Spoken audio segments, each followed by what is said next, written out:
আগের দিনে মুরব্বীরা বলেন, বাপ দাদারা বলেন, যা শুনছে অল্প কথা, সারা বছর এই কথার উপরে আমল করছে। শুনছে নবীজি 2 হাঁটু উঠাইয়া খানা খাইতেন, তো ফিরি বানাইয়াই নিছে এই সিস্টেমে বসার জন্য, যে ফিরির মধ্যে বইয়া যদি কেউ খানা খাইতে হয় তো 2 হাঁটু না উঠাইয়া বসারই কোনো সিস্টেম নেই। বুঝেন নাই কথাটা? ফিরি ছিলেন না? ফিরি আগে যে বইতো খানা খাইতে, ছোট ছোট কাঠের ফিরি, এটা বসতে হইলে 1 নাম্বার হইলো ফিরির মধ্যে যে বসে জুতা লাগে না, জুতা ছাড়াই বসে। 2 নাম্বার, ফিরির মধ্যে বইলে এই 2 হাঁটু সোজা উপরের দিকে কি থাকে। 3 নাম্বার, ফিরির মধ্যে বসে খাইলে ফিট দিয়া পিছন দিকে হেলান দেওয়া যায় না।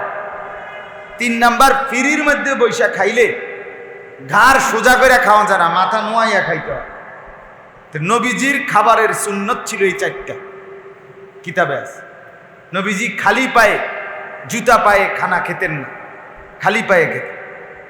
নবীজি 2 হাঁটু তুলে খানা খেতেন।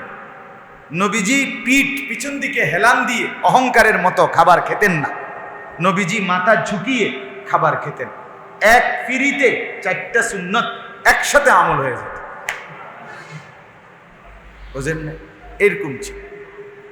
শুনছে পর্দার গুরুত্ব, তো মহিলাকে বোরকাও ফিন্দাইছে, ছাতিও একটা হাতে দিছে, আবার রিক্সার চতুর্দিক দিয়া কাপড় দিয়া ঘেরাও দিয়া, তারপরে এক জায়গার থেকে আরেক জায়গায়। আমার বয়স 41 বছর, আক্কারে কসম আমার পুরা মনে আছে, ছোটবেলায় আমার আম্মার সাথে আমি এই রিক্সা ঘের দেওয়া কাপড়, মার কাপড়, এটা যে রিক্সা আগে রিক্সাওয়ালারা আইলেই বাড়িতে কি চাইতো? কাপড় চাইতো। এটা দিয়ে আগে রিক্সার চতুর্দিকে ঘের দিত। এইটার মধ্যে করে যে আমি নানার বাড়িতে গেছি মার সাথে, আমার পুরা মনে আছে। এবং আমার এটাও মনে আছে, আমি যদি টান দিতাম এগুলা, মানে দেখি না যে বাইরে, আমরা ছোট মানুষ তখন, তো মা ধমক দিত এরকম। তাহলে চিন্তা করে দেখেন, কল্পনা করা যায় আজকের মহিলাদের চলাফেরা। আপনি এখন বলে দেখেন, বেরিয়ে আসতে আসতে গড়িয়ে পড়বে, আরে কি বেটার ঘর করতে মাইছি, তে বেটা কয় রিক্সার মধ্যে বলে কাপড় বেচাই, শরীরে কাপড় দেই, এটাই তো কম না। নাউজুবিল্লাহ।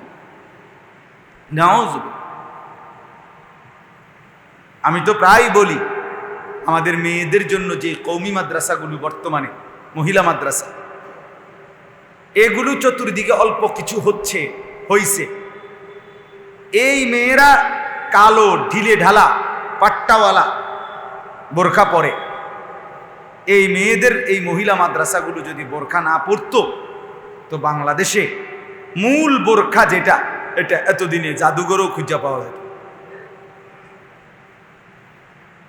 এক বোরখাকে শয়তান যে পরিমাণ ফ্যাশনেবল বানায় দিছে। হাকিমুল উম্মত মুজাদ্দিদুল মিল্লাত হযরত মাওলানা শাহ আশরাফ আলী থানভী রাহমাতুল্লাহ আলাইহি বলেছেন, এক নারী তার দেহ ঢাকবার জন্য তার ভিতরের জামা, আর এই জামার মধ্যে যে সৌন্দর্য, মানে জামাটা তো কালার, এইটা ঢাকবার জন্য কালো বোরকা। শরীর ঢাকবার জন্য না, শরীর তো ঢাকছে কাপড় দিয়েই, কিন্তু কাপড়টার সৌন্দর্য ঢাকবার জন্য কি কালো বোরখা।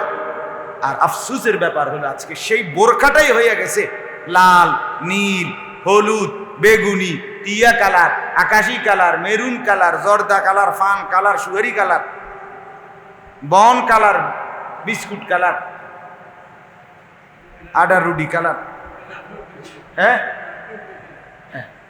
এই চাষা দেখেন মুরব্বী কইতেছে, এখন এটার দিকে চোখ আরো বেশি যায়, অসভ্যতা আরো বেশি, বেহায়াপন আরো বেশি। এটার মধ্যেই হাজার রকমের ফুল ডিজাইন, হাজার ইবলিস বলে দিছে, শয়তান করে দিছে আপনি। এই জন্য বললাম যে আসল কথা হলো সর্বাবস্থায় নিজেকে আল্লাহর দ্বীনের উপরে অটল রাখার প্রচেষ্টা আগের চাইতে বাড়ানো উচিত। এই কারণে এই আজকে যে এখানে মজলিস হইতেছে, আপনারা বলে লোক নাই, আপনারা যে কয়জন বসছেন, আমার তো মনে হয় এর চাইতে কম লোক হইলেও বলা উচিত। একজনই হোক না, দুইজনই শুনুক না, একজন মানুষ যদি হেদায়েতের উপরে উঠে, তো হতে পারে তাকে দেখে তার এক পুরা ফ্যামিলি, তার বংশধারা বদলে যাবে। এক মানুষের ভিতরেই শত মানুষ লুকায়িত আছে, লুকায়িত আছে।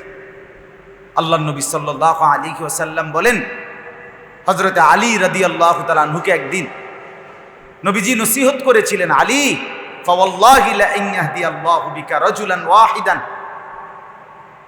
নবীজি বলেন, আল্লাহর কসম আলী, তোমার দ্বারা যদি জীবনে একজন মাত্র ব্যক্তি, রাজুলান ওয়াহিদান, ওয়াহিদ একজন লোক যদি হেদায়েত পায়, তো নবীজি বলেন খায়রুন লাকা মিন হুমুরিন নাম, গোটা আরবের সমস্ত দামি উট তোমাকে উপঢৌকন দেওয়ার চাইতে অনেক বেশি উত্তম তোমার দ্বারা যদি একজন আল্লাহর বান্দা হেদায়েত।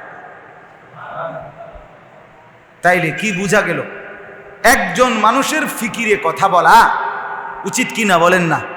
আমার চেষ্টা থাকা উচিত যে আমার বলার দ্বারা, আমার মেহনতের দ্বারা, আমার বুঝানোর দ্বারা, আমার ফিকিরের দ্বারা যদি এক আল্লাহর বান্দাও আলোর পথ পায়, হেদায়েত পায়, আল্লাহর রাস্তা পায়, জাহান্নাম থেকে বাঁচার পথ পায় গো, তো সমস্ত দামি প্রাইভেট কার আমাকে দেওয়ার চাইতে এটা আমার জন্য উত্তম, এটা আমার জন্য উত্তম।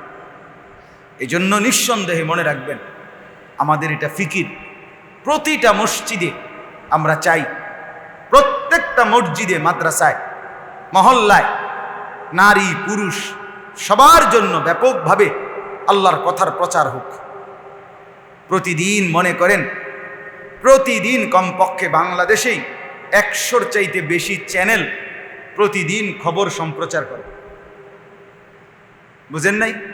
NTV, RTV, BTV, GTV, CTV, একেবারে থেকে জেড, কথার কথায় প্রতিদিন খবর, এই দেশের খবর, দুনিয়ার খবর বলতেছে। আচ্ছা, 100 চ্যানেল যদি খবর সম্প্রচার করে তাহলে তো একবার বললেই সাহিত্য, কিন্তু প্রতি ঘন্টায় ঘন্টায় একই খবর যে আজকে কংসনগর বাজারে একটি সিএনজি উল্টাইয়া পড়ছে, এই কথাইটা প্রত্যেক ঘন্টায় ঘন্টায় করে, এবং 100 চ্যানেলে বলে। তাহলে 100 চ্যানেলে 24 ঘন্টা 24 বার যদি একই খবর সম্প্রচার হয়, তাহলে 100 × 24, তাইলে এক খবর কতবার প্রচার হইতেছে। দুনিয়ার খবর যদি, দুনিয়ার বাজার, ব্যবসা, বাজেট, দুনিয়ার অ্যাক্সিডেন্ট, দুনিয়ার এইটা সেইটা, এটা যদি এত শতবার একদিনে আপনাদের আমাদের কাছে প্রচার হয়, অনন্তকালের আখেরাত, পরকাল, কবর, হাসর, মিজান, ফুলসিরাত, জাহান্নাম, এটার আলোচনা বছরে একবার হইলে ভালো হয় না? বলেন তো, ভাইবা দেখেন তো।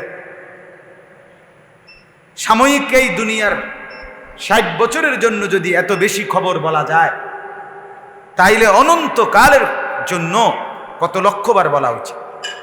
এই জন্য উচিত তো আল্লাহর কথা ঘন্টায় ঘন্টায় হওয়া, ঘন্টায় ঘন্টায় আল্লাহর কথা হওয়া উচিত। এজন্য আপনারা ফিকির করবেন, এই মসজিদের যারা মুসল্লি,